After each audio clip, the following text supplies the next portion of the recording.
আদব, আমি গ্রন্থকুটিরের সদস্য। আজ রিভিউ দিচ্ছি মনের উপর লাগাম।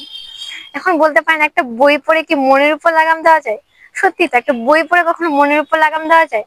বই থেকে আপনি একটা জ্ঞান আহরণ করতে পারবেন, কিন্তু নিজের জীবনে সেটা নিজেকেই প্রয়োগ করতে হবে। ঠিক যেমন একটা মানুষ আপনাকে খাইয়ে দিতে পারবে, গিলিয়ে কি দিতে পারবে? যাই হোক, এই বইয়ের একটি গল্পতে ফিরে যাক। এই বইয়ে একটি লোক ছিল, যে ছিল খুব দারিদ্রতায় জীবন কাটছিল। হঠাৎ সে একটা অনেক চেষ্টা করে একটা বাড়ি তৈরি করে। তারপর সেই রাতেই আবার সেই ঝড়ে তার বাড়িটা উড়ে যায়। তখন সে আল্লাহকে বলে, হে আল্লাহ, আমার শেষ সম্বল ছিল ওই বাড়িটুকু, তুমি সেটা উড়িয়ে নিলে। আসলে সে যখন ওই বাড়িটি নির্মাণ করে তখন তাতে একটি ছিদ্র ছিল, যে ছিদ্র দিয়ে এক সাপ ঢুকে পড়েছিল।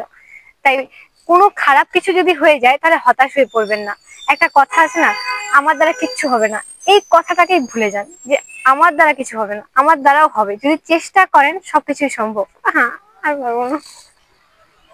আর মনে রাখবেন, failures is the pillars of success. কারণ অনেকেই মনে করে যে এসএসসি রেজাল্ট খারাপ হয়েছে, আমি আর সামনে এগিয়ে যেতে পারবো না, কিন্তু এসএসসিটাই জীবনের লাস্ট পর্যায়ে নয়, জীবনে আরো অনেক কিছু রয়েছে। তাই জীবনের ছোট ছোট ভুল থেকে শিক্ষা নিন, থেমে পড়বেন না। ধন্যবাদ সবাইকে।